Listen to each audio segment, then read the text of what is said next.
Assalamualaikum warahmatullahi wabarakatuh. Sugeng enjing baca-baca. Pripun kabare? Mugi-mugi kita sedaya sehat nggih.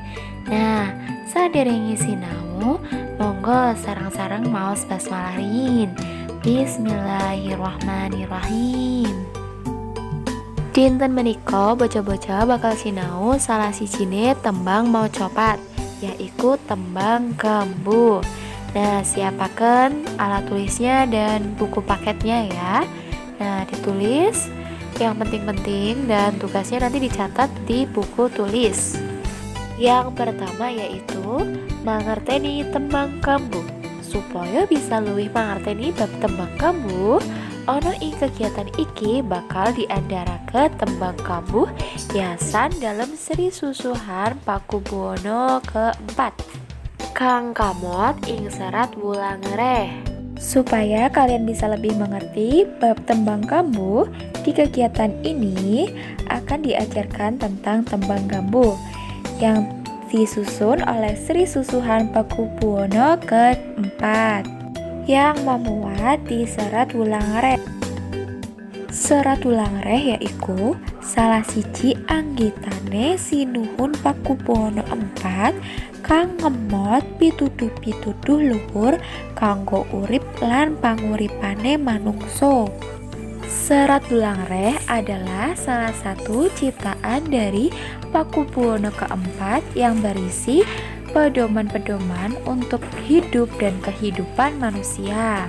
Nah, sekarang kalian perhatikan contoh dari tembang kambuh. Nah, kalian perhatikan lirik dan artinya ya. Kalian juga bisa buka buku paket di halaman 92. Di halaman tersebut ada liriknya, 3 pada atau 3 bait tembang gambuh. Sekar gambuh ping catur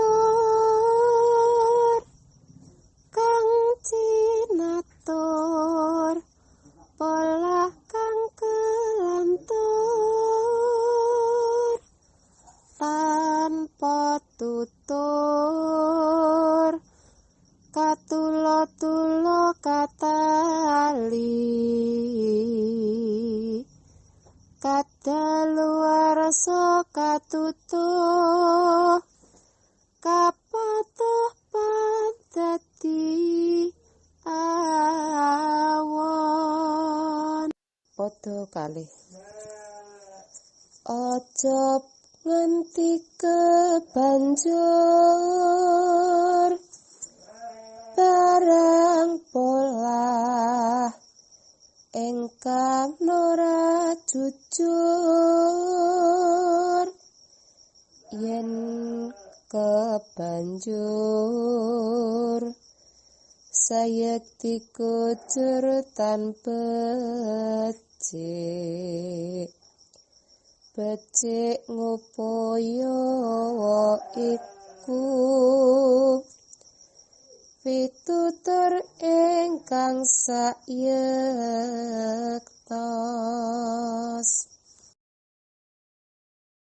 tutur bener puniku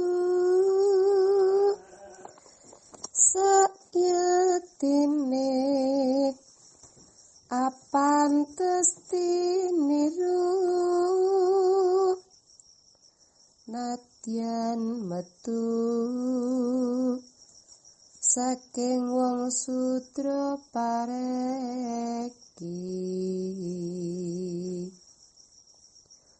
lamun becik nggone muruk iku pantes sira anggo. Nah, itu adalah tembang kambuh pada 1 atau bait 1, bait 2, dan bait 3. Isi pada pertama tembang kambuh itu menceritakan perilaku seseorang atau manusia yang sudah kelewatan, yang menjadi kebiasaan buruk yang disebabkan karena tidak adanya pertimbangan dalam hidup. Tidak ada pertimbangan dan tidak ada pedoman hidupnya, sehingga hidupnya menderita. Pada paragraf kedua berisi tentang pesan. Jangan sampai terlanjur berperilaku tidak jujur. Apabila terlanjur menjadi celaka dan jelek, lebih baik mengusahakan jujur, nasihat yang baik atau sejati. Pada yang ketiga atau bait yang ketiga isinya yaitu pitutur bener iku atau nasihat yang baik itu sejatinya pantas untuk ditiru meskipun keluar dari orang yang berderajat rendah. Jika baik dalam menasehati, maka itu pantas untuk digunakan. Dan pesannya dalam tembang gembu ini adalah supaya kita dalam kehidupan selalu bersikap jujur dalam bersosialisasi. Jadi dalam kehidupan kita harus bisa bersikap bijaksana. Nah, di dalam tembang Macapat ada keterangannya. Keterangan-keterangan sing biasanya anak ing tembang Macapat yaitu nomor 1, pupuh. Pupuh itu artinya kumpulan pada kang podo. Berarti maksudnya adalah kumpulan bait-bait. Terus yang nomor 2, pada itu kumpulannya katra kang mangun sawijine tembang Macapat. Kumpulannya katra, kata itu baris, jadi pada itu kumpulannya dari baris atau biasa disebut bait. Nah, nomor 3 yaitu guru katra. Guru katra yaitu larikane ing tembang Macapat.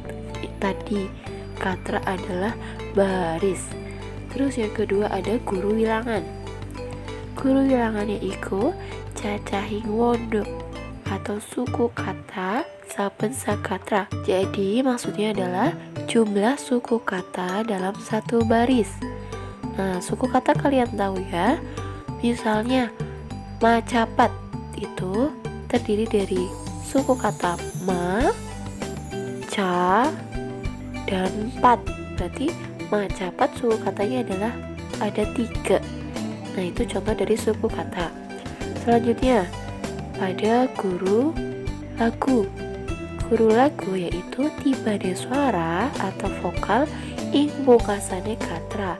Jadi guru lagu itu merupakan huruf vokal terakhir pada setiap baris. Pada huruf vokal, kalian tahu huruf vokal? Huruf vokal adalah A, I, U, E, O. Nah, kalian tinggal lihat huruf vokal tersebut di akhir setiap baris. Nah, sekarang perhatikan paugeran tembang Macapat gambuh. Yang nomor 1, tembang gambuh iku sapodo ono 5 gatra. Jadi satu bait dalam tembang gambuh ada 5 baris. Terus nomor 2, gatra kapisan guru wilangane ono 7, guru lagune U. Nah, coba kita hitung apakah guru wilangannya benar 7. Kita hitung suku katanya. Sekar, gembuh, ping, catur. Nah, suku kata dari baris pertama betul ada 7 guru wilangan. Nah, sekarang lihat di huruf vokal terakhirnya. Huruf vokal terakhirnya adalah ur, u. Nah, berarti guru lagunya U. Nah, kalian itu bisa simak di halaman 92. Lanjut lagi, nomor 3, gatra kapindo. Guru wilangannya ono 10, guru lagune U. Kita hitung. Kang, cinatur, olah, kang, kelantur. Ya, betul, guru wilangannya ada 10. Nah, guru lagune lihat huruf vokal A, I, U, E, O yang terakhir di baris kedua adalah huruf U. Selanjutnya nomor 4, gatra katelu. Guru wilangannya ono 12, guru lagune U. Nah, coba hitung. Tan, po, tu, tur, ka, tu, la, tali. Ya, guru wilangannya ada 12 dan huruf vokal terakhir adalah I. Selanjutnya katra kapat, guru bilangannya ana 8. Kadaluwarsa, katutuh. Nah, guru bilangannya atau suku katanya ada 8 dan huruf vokal terakhir adalah U. Guru katra kalimo pada bait pertama adalah kapatuh panda di awon. Nah, guru bilangannya ada 8 dan huruf vokal terakhirnya adalah O. Nah, itu adalah paugeran dari tembang macapat gambuh pada atau bait pertama. Nah, selanjutnya watake tembang gambuh yaiku wani manuh, kulino, lan rumaket. Sekarang tugas kalian adalah kerjakan di halaman 93 poin B saja. Di situ ada 5 soal. Kerjakan di buku tulis ya. Nah, sekian pembelajaran pada hari ini. Sebelum kita tutup, mari kita baca hamdalah bersama-sama. Alhamdulillahirrabbilalamin. Terima kasih. Jangan lupa tugasnya dikerjakan. Wassalamualaikum warahmatullahi wabarakatuh.